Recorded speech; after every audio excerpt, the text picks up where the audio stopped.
Hi everyone, thank you for joining us today for Hazing in Your Student Organization. My name is Emily Chandris. I use she, her pronouns, and I am a coordinator in the Office of Student Conduct. I also have a colleague presenting alongside me, so I'll pass it off to him now. Hi everyone, my name is Weston Prisbury. I use the pronouns he, him, his, and I'm the Assistant Dean of Students. In our presentation today, we have 3 specific goals that we hope by the end you all walk away with. The first one is recognizing various types of hazing. The second one is understanding your role in hazing prevention and intervention as a member of one of our campus organizations. And then the third one is knowing how to take action if you feel that yourself or others are experiencing hazing. Hazing has a lot to do with power and control. So what is hazing? There is a big definition here that I encourage you to pause and read through, but some things we want to highlight are that hazing is defined as any method of initiation or pre-initiation into a student organization or student body likely to cause serious bodily injury. That is a key factor here. Another key factor is that neither the express or implied consent of a victim of hazing nor the lack of active participation in a particular hazing incident is a defense.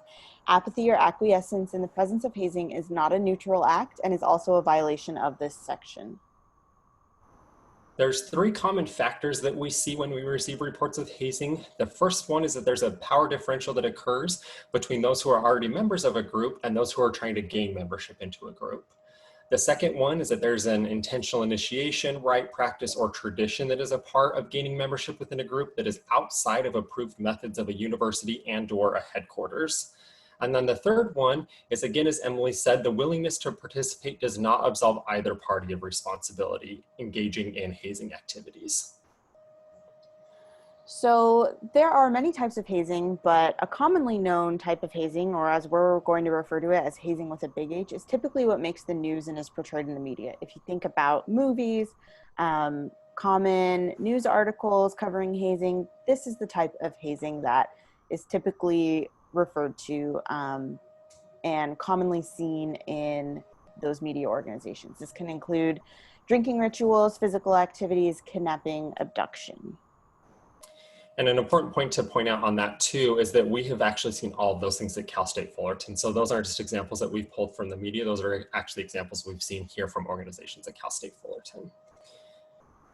Another example is what we call hazing with little h's, and these are things that may not have an explicit or malicious intent of hazing, but still result in hazing due to its similar impacts. So those are expectations of having certain items at all times, assigning demeaning names to potential new members, assigning demerits for not completing tasks, scavenger hunts or quests where new members are expected to gather specific things or take photos and bring back to older members, and then any sort of chore or servitude for older members or for members that are already a part of the organization.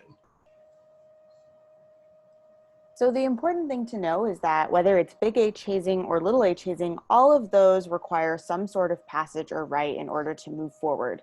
And either way, if it's small or big, it's still hazing. So how can I tell if someone is being hazed?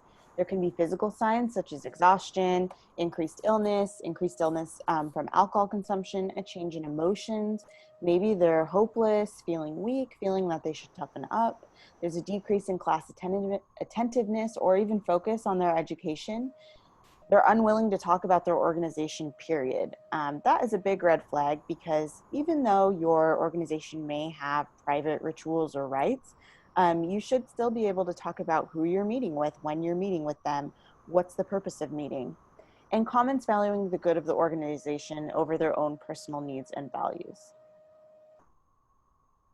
So we want to remind you all, especially as new members and or current members, that you have power, you have control, and you can break the cycle. Hazing is in your hands. Preventing hazing and intervening in hazing incidents within your organizations is up to you all. You have the power, you can do it. Breaking the cycle of hazing is up to you all, and we're here to support you in that. Especially as new leaders right now, you have a unique moment to change the culture. Take advantage of it and break that cycle. Use your resources in doing that as well. So there is a list of on-campus resources. Our office is happy to help, as is Student Life and Leadership. There are many online resources if you want to learn more about hazing or educate your own members on hazing prevention. And there are also emergency resources. So please dial 911 if there is a threat to health and safety in your presence or you're aware of occurring. We want to thank you for spending these couple of minutes with us together. Again, we hope that you dive deeper into hazing. And if you have any questions or concerns, please don't hesitate to reach out to us at this email address, and we're happy to help any way that we can. Thanks again. And now please use the additional handout resource to complete the quiz on Student Life and Leadership's Canvas. Thank you. Bye-bye.